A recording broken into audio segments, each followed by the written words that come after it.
먼저 우리 인사를 먼저 하고 수요 예배를 열어가려고 이렇게 준비를 했습니다. 옆에 분 바라보면서 어떻게 인사하느냐? 당신 보니 우리 교회 부흥할 것 같습니다. 그렇게 한번 해볼까요? 자, 시작. 당신 보니 우리 교회. 이 인사가 무슨 기분 나쁜 인사도 아닌데 부흥하면 좀 안 됩니까? 우리 교회는 환하게 웃으면서 당신 때문에 우리 교회 부흥할 것 같습니다. 다시 한번 해볼까요? 자, 시작. 당신 때문에 우리 교회 부흥할 것 같습니다. 네. 할렐루야. 네. 이 인사대로 옆에 있는 이분 때문에 우리 교회가 더욱더 아름다운 믿음의 공동체가 될 수 있기를 주님의 이름으로 축원합니다. 오늘 사실은 제가 말씀을 준비하고 수요 예배를 이렇게 준비하면서 걱정이 되었습니다. 수요 예배, 그것도 비가 오는 늦은 저녁, 수요 예배 나오는 거 참 쉽지가 않습니다. 그래, 누가 조사를 했는지 모르겠는데 예수님께서 월화 수목 금토 일 중에 재림을 하신다면, 가정입니다. 무슨 요일에 예수님께서 오실까? 일단은 수요일이랍니다. 그리고 날씨는 비가 오는 수요일 밤에. 그만큼 수요일 저녁 예배에 이렇게 온다는 거 참 쉽지가 않은데, 오늘 변함없이 수요 예배 자리에 나온 여러분들을 보니 우리 교회에 소망이 있는 줄로 믿습니다. 특별히 우리 교회의 수요 예배 특징은 뭐냐? 아이들 잠옷실에서 예배하고, 특별히 우리 청년들이 함께하는 수요 예배입니다. 더더욱 소망이 있는 줄로 믿습니다. 오늘 우리가 나누게 될 말씀은 이 마태가 들려주는 예수님 이야기입니다. 예수님의 이야기를 누가도 들려주고 마가도 들려주고 요한도 들려줍니다. 이 마태복음은 마태가 들려주는 예수님의 이야기. 똑같은 예수님 이야기지만 마태가 들려주는 예수님 이야기는 조금 남다른 특징이 있습니다. 그것은 이 마태가 직업이 뭐죠?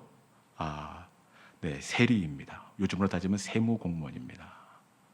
이 세무공무원의 특징은 이 항목별로 딱 정리를 잘한다는 특징이 있습니다. 그래서 이 세무공무원인 마태는 이 복음서를 두서부서 쉬지 않고 항목별로 정리를 합니다. 예수님의 설교 말씀은 5장과 7장 그릇에 딱 정리를 하고, 예수님의 기적은 8장과 9장에 딱 정리를 하고, 그리고 천국에 관한 비유는 13장에 딱 정리를 합니다. 그리고 예수님의 이 종말의 말씀은 24장에 이렇게 딱 담아서 정리를 합니다. 그런데 다른 복음서는 두서가 없습니다. 특히 마가복음 같은 경우에는 앞으로 갔다가 뒤로 갔다가 기적으로 갔다가 설교로 갔다가 정신이 없습니다. 그런데 마태는 그 기질대로 항목별로 예수님의 이야기를 일목요연하게 정리를 합니다.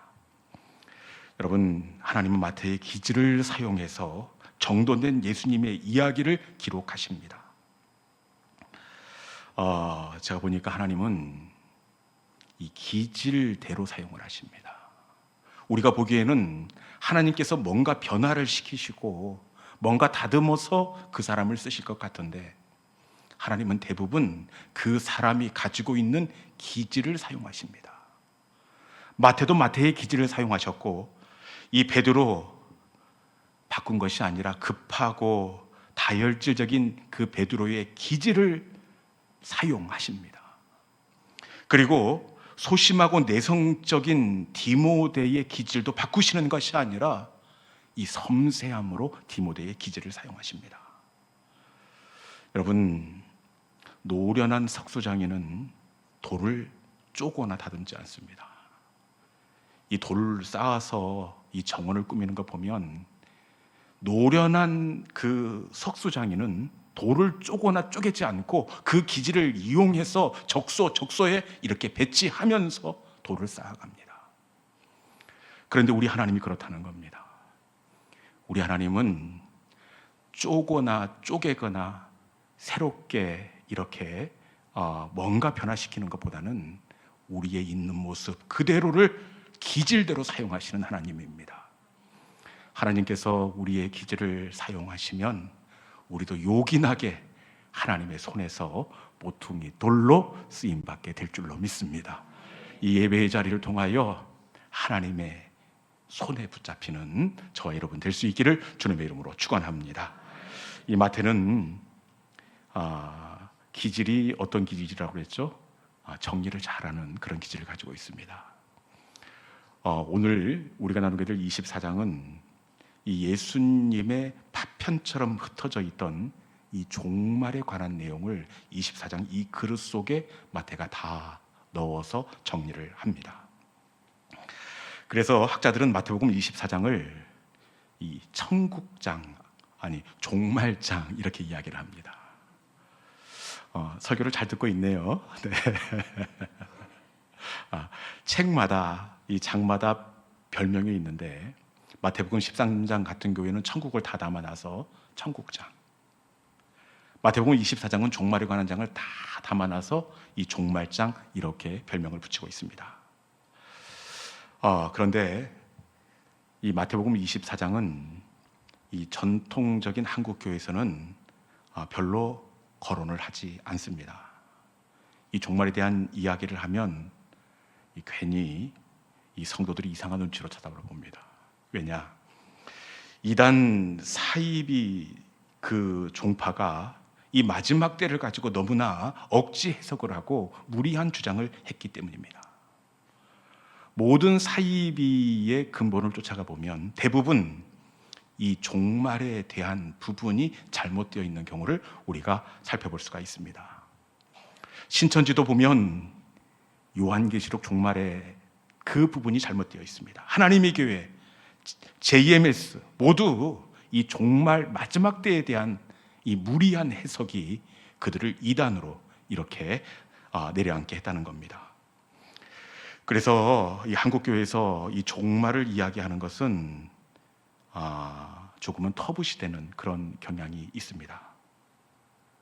그렇다고 해서 우리가 종말에 대해서 말하지 않고 다루지 않으면 안 됩니다. 왜냐? 인류 역사의 시간표는 내일을 향해서 달려가는 것이 아니라 종말을 향해서 달려가고 있기 때문입니다. 그렇게 우리는 이 종말에 대해서 알아야 합니다. 종말의 징조와 종말의 때를 어떻게 대비해야 되는지 성도는 반드시 알아야 합니다. 오늘 24장에서 우리 주님은 마태를 통해서 이 종말의 여러 가지 징조를 먼저 말씀하십니다. 마지막 때, 종말의 때 여러 가지 징조가 나타날 터인데 그 첫 번째 징조는 마태복음 24장 5절에 있는 말씀입니다. 한번 같이 한번 읽어볼까요? 자, 시작. 많은 사람이 내 이름으로 와서 이르되 나는 그리스도라 하여 많은 사람을 미혹하리라. 아멘. 이 종말의 첫 번째 징조는 많은 사람이 내 이름으로 와서 나는 그리스도라 하여 많은 사람을 미혹한다라고 이렇게 말씀합니다. 첫 번째 종말에 대한 징조는 믿는 사람을 미혹하는 것입니다. 많은 사람들이 나는 그리스도라. 우리나라도 자칭 하나님, 자칭 재림 예수라고 이야기하는 분들이 많이 있습니다. 국제종교문제연구소장인 탁지원 그 소장님의 이야기에 따르면 자신을 하나님이라고 주장하는 사람이 몇 명일 것 같습니까? 자신을 하나님이라고 이야기하는 사람이 20명. 그리고 자신을 재림 예수라고 자청하는 사람은 약 50명 정도로 공식적으로 파악하고 있습니다. 그리고 파악되지 않는 숫자까지 더하면 이루 헤아릴 수 없을 만큼 많은 이 자칭 하나님, 자칭 예수님 미혹해하는 사람들이 많이 있습니다. 그런데 문제는 사람들이 저들의 미혹에 넘어간다는 겁니다. 어떻게 저렇게 넘어갈 수 있을까? 고개가 갸우뚱해지는데도 불구하고 사람들이 이 자칭 하나님, 자칭 예수님이라고 이야기하는 미혹에 넘어간다는 겁니다. 이 PD 수첩에서도 방영한 바가 있는데 그 허경영 씨가 자신을 뭐라고 이야기합니까? 신인이라, 하나님과 인간이 더해져 이 땅에 온 자칭 하나님이라 이렇게 이야기를 합니다. 그래서 그 사람이 하는 그 여러 가지 일들을 보면 해괴망측합니다. 대표적으로 어떤 일을 하느냐, 앞에 가면 위에서부터 아래까지 훑습니다, 손으로. 그런데도 누가 봐도 사기인데 그 앞에서 자기의 몸을 다 맡깁니다. 그리고 그 사람을 한번 만나기 위해서 뭐 적게는 10만 원, 많게는 100만 원, 1000만 원. 여러분, 누가 봐도 사기입니다. 그런데 이 미혹의 영이 그 마음을 사로잡으니까 그 앞에서 이렇게 미혹된다는 겁니다. 종말의 첫 번째 징조는 미혹입니다. 여러분, 절대로 미혹되지 않기를 주님의 이름으로 권면합니다. 그리고 두 번째 징조는 뭐냐? 이 마태복음 24장 7절 말씀에 보니까 민족이 민족을, 나라가 나라를 대적하여 일어나겠고 곳곳에 기근과 지진이 있으리라, 이렇게 되어 있습니다. 이 종말의 징조는 전쟁과 지진 그리고 기근입니다. 우리가 지금도 그렇지만 앞으로 살다가 끝나지 않은 전쟁, 그리고 온 지구 전체의 문제가 되는 기근과 지진을 만난다면 그때가 바로 종말의 징조라는 겁니다. 두 번째 징조는 전쟁, 지진, 그리고 기근인데, 그리고 또 다른 징조가 뭐냐? 아마 이 사건은 종말의 중에서도 마지막 그 징조가 아니겠는가, 이렇게 생각이 되어지는데, 마태복음 24장 29절에 있는 말씀 읽어보겠습니다. 이 땅의 마지막 징조, 이 땅의 역사가 이리로 올라갑니다. 한번 같이 한번 읽어볼까요? 자, 시작. 달이 빛을 내지 아니하며 별들이 하늘에서 떨어지며 하늘의 권능들이 흔들리리라. 아멘. 이 마지막 징조가 무엇이라고 말씀합니까? 말씀해 보니까 해, 달, 별이 즉시 어두워지며, 이 마지막 징조는 해, 달, 별이 빛을 내지 않습니다. 뭐 전기불 켜면 되지 않냐 이렇게 얘기하는데, 단순히 빛의 문제가 아니라 해가 비추지 않으면 어떻게 되겠습니까? 여러분, 한순간에 빙하기가 시작이 됩니다. 아마 암흑천지가 되는 것은 물론 한 번도 경험해 보지 못한 그런 끔찍한 시간들을 만나게 될 것입니다. 그런데 이것보다 더 큰 어려움이 있습니다.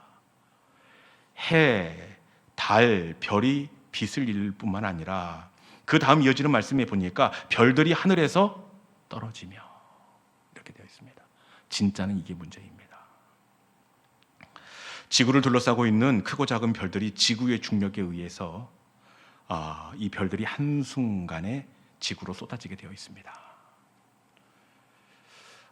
요한계시록에도 보면 동일하게 이 마지막 때의 그 징조를 하늘에 있는 이 천체가 지구로 쏟아지게 될 것이다, 그렇게 요한도 요한계시록에서 이야기를 합니다.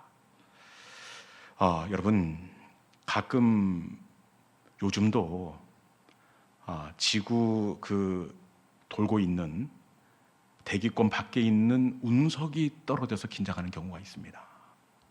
이 운석 하나만 떨어져도 아주 치명적입니다. 그런데 운석 하나 정도가 아니라 별들이 하늘에서 지구로 쏟아지며 무화과가 대풍에 흔들려서 떨어지듯이 그렇게 이 천체에 있는 별들이 지구로 쏟아진다, 이렇게 되어 있습니다. 그러면 어떻게 살 수가 있겠습니까? 여러분, 그러면서 우리 주님이 마지막 징조를 이야기하면서 뭐라고 말씀하시느냐? 우리 마태복음 24장 32절에 있는 말씀, 징조를 말씀하시고 난 다음에 우리 주님께서 뭐라고 하시는지 32절에 있는 말씀 같이 한번 읽어보겠습니다. 자, 시작. 무화과 나무의 비유를 배우라. 그 가지가 연하여지고 잎사귀를 내면 여름이 가까운 줄 아나니. 아멘. 우리 주님께서 뭐라고 하십니까? 무화과 나무의 비유를 배우라. 무화과 나무의 가지가 연해지고 새순이 나오면, 새순 나오는 것 보니까 여름이 가까웠구나. 마찬가지로 앞서 말씀드렸던 이런 징조가 있거든. 인자가 문 앞에 있는 것을 너희는 알지어다. 우리 주님은 무화과 나무의 가지를 통하여 때를 구별하듯이 징조가 나타날 때에 때를 분별하라 이렇게 말씀하고 있습니다. 때를 분별하라. 여러분, 그러면 때를 분별하면 이 마지막 종말의 때를 무사히 넘어갈 수 있을까요? 그 때를, 징조를 파악하면 이 위기를 넘어설 수가 있을까요? 그렇지 않습니다. 물론 징조를 아는 것도 중요하지만 이 분별하는 것보다, 때를 분별하는 것보다 더 중요한 것이 있습니다. 때를 분별하는 것보다 더 중요한 이유가 있는데, 때를 분별했다고 이 위기를 뛰어넘는 것이 아닙니다. 분별보다 더 중요한 것이 있는데, 우리 주님께서 뭐라고 말씀하시느냐? 마태복음 24장 42절에 이런 말씀. 분별을 넘어서 어떻게 하라고 말씀하시느냐? 한번 읽어볼까요? 자, 시작. 그러므로 깨어있으라. 어느 때에 너희 주가 임할는지 너희가 알지 못함이라. 네. 분별보다 중요한 것은 깨어있으라. 깨어있으라 이렇게 말씀합니다. 깨어있는 것이 얼마나 중요한 건지 이 종말장의 이 결론으로 가면서 계속해서 깨어있으라 말씀합니다. 방금 읽었던 42절에도 깨어있으라, 44절에도 다시 뭐라고 말씀합니까? 마지막 때를 준비하고 있으라 이렇게 말씀합니다. 여러분, 왜 깨어있고 준비해야 합니까? 깨어있고 준비를 하고 있어야 이 마지막 때에 이 종말에 대해서 대비할 수 있기 때문에 그렇습니다. 마태복음 24장 31절 말씀해 보니까 큰 나팔 소리와 함께 천사들을 보내더니 그들이 그의 택하신 자들을 하늘 이 끝에서 저 끝 사방에서 모으리라. 깨어있고 준비해야 되는 이유가 뭡니까? 깨어있는 자들을 나팔 소리와 함께 사방으로부터 모으기 때문에 깨어있어야 된다 이렇게 말씀합니다. 그런데 문제가 있습니다. 깨어있는다는 것이 결코 쉽지가 않습니다. 더군다나 그날과 그때는 아무도 모르나니 천사도 모르고 아들도 모르고 아버지만 안다. 그때가 언제인지 모르는데 어떻게 계속해서 깨어있을 수가 있겠습니까? 여러분, 깨어있으라. 그래서 이단들은 이 구절을 가지고 믿는 사람들을 미혹합니다. 그때가 언제인지 알지 못하는데 깨어있으라. 그래서 준비하고 깨어있어야 된다. 이 부분을 강조하면서 학교도 가지 말고 직장도 가지 말고 함께 공동체 생활을 하면서 특별히 이 사람들이 흰옷을 입어야 됩니다. 주로 흰옷을 입고 그렇게 주님 언제 오실지 모르니까 그렇게 기도하면서 깨어있어야 된다 이렇게 강조를 합니다. 여러분, 정말 저들의 이야기처럼 아이들도 안 보내고 직장도 안 가고 흰옷 입으면서 산으로 들어가는 것, 잠을 안 자고 철야 기도를 하는 것, 이것이 진짜 깨어있는 것일까요? 여러분, 깨어있는다는 것, 그래야 종말의 때를 대비할 수 있는데 깨어 있어야 된다는 것, 여러분, 이것은 잠을 안 자고 눈을 뜨고 있는 것이 아닙니다. 직장도 학교도 안 가고 살림을 정리해서 기도원이나 공동체 생활을 하는 것이 아닙니다. 깨어 있다는 것, 이것이 뭐냐? 우리 마태복음 24장 40절에 있는 말씀 읽어보겠습니다. 마태복음 24장 40절, 깨어 있다는 것이 무엇인지 한번 읽어보겠습니다. 자, 시작. 그때 두 사람이 밭에 있음에 한 사람은 데려가고 한 사람은 버려둠을 당할 것이요. 아멘. 깨어 있다는 것이 무엇입니까? 두 사람이 밭에 있는데 한 사람은 데려가고 한 사람은 버려둠을 당할 것이요. 여기서 데려감을 당한 사람, 이 사람이 바로 깨어 있는 사람입니다. 여러분, 이 사람이 지금 기도원에 있습니까? 이 사람이 어떤 광신적인 집단에서 잠도 안 자고 철야하고 있습니까? 그렇지 않습니다. 밭에서 일을 하고 있습니다. 여러분, 깨어 있다는 것은 뭐냐? 잠도 안 자고 철야하는 것이 아니라 깨어 있다는 것은 잠잠히 내 주어진 삶의 자리에서 충성하는 것. 내 삶의 자리에서 내가 감당해야 할 그 일을 묵묵히 감당하는 것, 그것이 바로 깨어있다라는 겁니다. 한 절 아래에도 어떻게 되어 있습니까? 한 절 아래도 마찬가지인데 41절 말씀해 보니까 두 여자가 맷돌질을 하고 있으며 한 사람은 데려가고 한 사람은 버려둠을 당할 것이라. 두 여자가 맷돌질을 하고 있는데 한 사람은 데려감을 당하고, 이 여자가 바로 깨어있는 사람인데 역시 광신적인 어떤 집단에 있지 않습니다. 심지어 교회에도 있지 않습니다. 그냥 잠잠히 식구들을 위해서 음식을 준비하는 그곳에서 데려감을 받고 있습니다. 여러분, 깨어있다는 것은 광신적인 열심의 자리에 나아가는 것이 아니라 내게 주어진 삶의 자리에서 내게 주어진 그 일을 잠잠히 믿음으로 살아내는 그것이 바로 깨어있다는 겁니다. 여러분, 절대로 깨어있어야 된다, 이 말씀에 대해서 흔들리지 않고 미혹되지 않기를 주님의 이름으로 권면합니다. 이제 말씀을 정리하겠는데, 마태가 전하는 이 종말의 결론은 깨어있는 것입니다. 우리는 깨어있다고 하면 뭔가 열렬한 기도와 철야와 특심이 있어야 할 것처럼 그렇게 보여집니다. 그런데 여러분, 깨어있다는 것은 종교적 열심을 내는 것이 아니라 예수 그리스도를 구주로 영접하고 잠잠히 삶의 자리를 살아내는 것, 이것이 바로 깨어있는 것입니다. 왜냐? 광신적인 열심이 아니라 예수 그리스도 그분의 이름이면 충분하기 때문입니다. 우리는 뭔가 특별한 종교적 열심과 남다른 특심이 있어야 종말의 때를 대비할 수 있다, 이렇게 생각을 합니다. 그렇지 않습니다. 여러분, 우리 주 예수 그리스도 그분의 이름이면 충분하게 되는 줄로 믿습니다. 아들이 있는 자에게는 생명이 있고 아들이 없는 자에게는 생명이 없느니라. 누구든지 주의 이름을 부르는 자는 구원을 얻으리라. 예수 그리스도를 구주로 고백하고 예수님의 십자가를 믿으면 충분하다, 이렇게 말씀합니다. 깨어있는 것은 그분의 이름을 가슴에 품고 밭을 갈고 식구들을 위해서 음식을 준비하는 것, 그것이 바로 진짜 깨어있는 것입니다.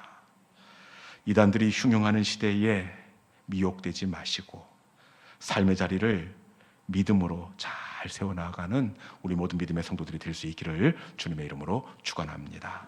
이 시간에 주신 말씀을 붙잡고 우리가 함께 기도의 자리로 나아가기를 원합니다. 주님 다시 오실 때까지 나는 이 길을 가겠습니다. 내가 주님께 만약 이 땅에서 들림을 받는다면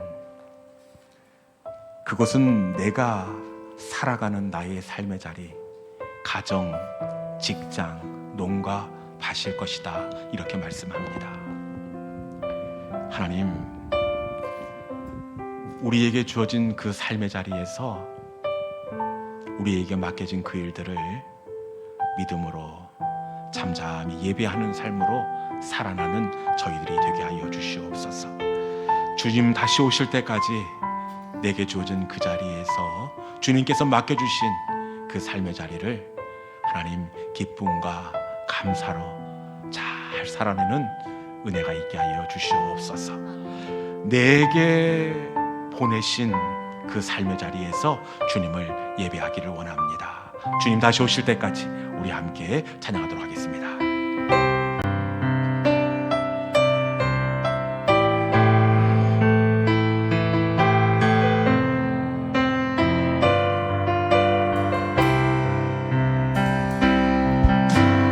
주님 다시 오실 때까지 마음은 이 길을 가리라. 좁은 길 나의 십자가 나의 가는 이 길 나의 가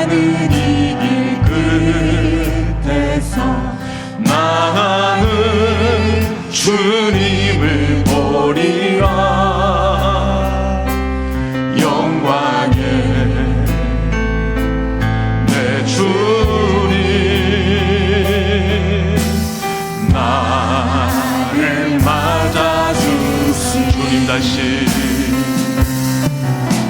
주님 다시 오실 때까지 나는 일어나 달려가리라. 주의 영광 온 땅 덮을 때 나는 일어나 노래하리. 내 사모하는 주님 온 세상 구주시라. 내 사모하는 주님 영광의 왕이시라. 다시 한번 할까요? 주님 다시 오실 때까지. 주님 다시 오실 때까지 나는 이 길을 가리라. 좁은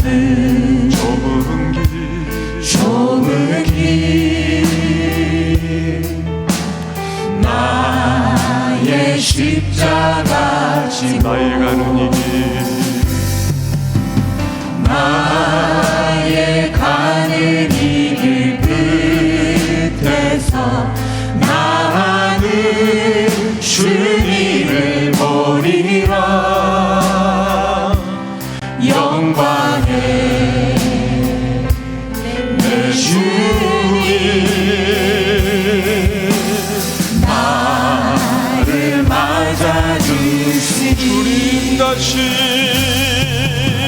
주님 다시 오실 때까지